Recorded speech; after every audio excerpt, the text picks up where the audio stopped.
Hi, I'm Autotron Prime with ATP Designs. I just wanted to give you a quick run through on how some of the things that we have here at GCI are made.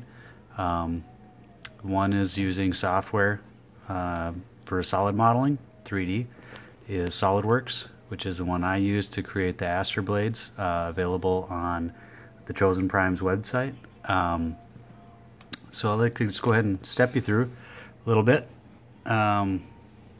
Going to show you how the blade was made first. Started off with the blade for one reason, just because I was just doodling, and the thought at the time was that, well, Zinnia isn't coming with any blades. It'd be nice, you know, if I had some for myself and possibly for other fans, and if some of the other members of GCI are interested in casting these, that we could make it happen. So I'm going to go ahead and show you what we did. Start off with a rectangle that's asymmetrical, runs a length but has a different width following. Created a cut across the front for the tip. Chamfered both edges to get the blade, and chamfered the bottom to create the blade bottom as MMC had created on their blade. Then created the cut across the top with the two angles, just like MMC had. Added in the circle, which will eventually become the pivot. And then made a cut indent into the one side. Then went ahead and mirrored that on the other side. Okay, now that that cut was made, we move on and mirror the next side. Turn it over. You can see that that cut has now been made. Do another extrusion cut in pretty much the center of the blade. That's going to create that notch that the blade's going to lock into. Do another cut on the back side. This is kind of integral because this is how MMC left their blade in the backhand side. And it kind of stops it from actually coming down and being parallel with the hilt. So making the correct cuts allows it to sit into the hilt, allows this section to be nice and parallel with the hilt, for a better, cleaner look. Then added a little chamfer here, a little chamfer on the other side. As you see, when we go into the assembly part of it, there's going to be some interference when we go ahead and lock it in. And in the software, it looks like interference, but when you get the real item, it'll actually cause it to lock into place very nice and be a nice tight fit. But we need to add the chamfers there for the clearance for that tight fit. Next, we're going to create a cut, actually on one side. Then we're going to mirror it onto the other side. We've got a few edges we need to clean up there, and we'll cut those away. And for now, this is pretty much done. And we put the hole in here for the pin that's going to be moved into place. So we're going to go ahead and move on to the handle or the hilt. So this is the hilt. Pretty much the same as MMC's, other than a few different distinct design choices. We'll go ahead and start with the main block.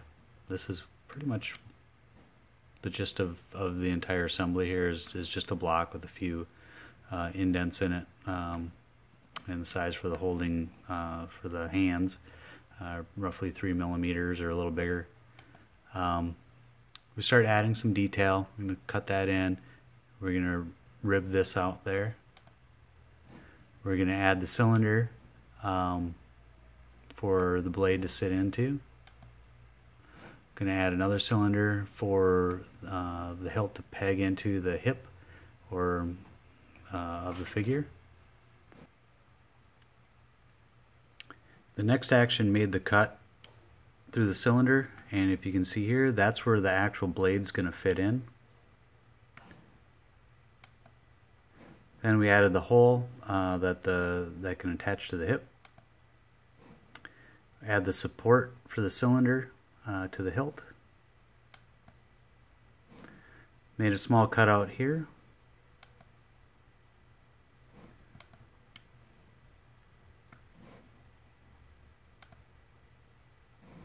We're going to go ahead and make the cutouts on the hilt here for aesthetics. And then we're going to go ahead and mirror them onto the other side. Then we're going to make the tabs back here for the 5mm handle for the larger Voyager figures. We're going to make some more aesthetic cuts on one side. We're going to mirror those onto the other.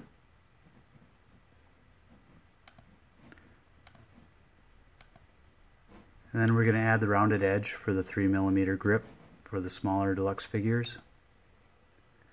And create a plane.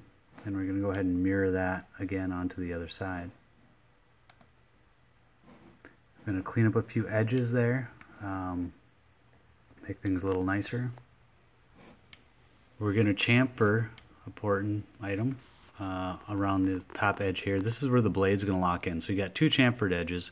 This is going to help them fit together because we know there's going to be some interference when they go ahead and touch. Then we're going to rely on the plastic to stretch a little bit to keep them locked in place. And we're going to go ahead and add some fillets to the 5mm peg. We're going to add the cutout, aesthetic cutout. We're going to add an indent here, again aesthetics. And then we're going to go ahead and mirror it onto the other side. And we're going to create a small chamfer on that side, and then we're going to mirror it again onto the other side. And now the final is the hole through the middle. What we end up with is a final assembly in SolidWorks, which is going to be the blade, the hilt, and the pin. Pin gets inserted. We create some mates. Those mates are going to allow us to test fit the blade. We're going to be able to see the slight amount of interference here, which you can see there. That's just the slight amount that it's going to take to lock that blade in place, create the nice even seam or gap between the hilt and the blade. And then the last thing we're going to check is, as we bring the blade forward, as it mates to the hilt there, that these two areas are nice and parallel. And that is the Aster blades that we designed for the Chosen Prime. I'm Autotron Prime. These are my designs. Thanks for watching.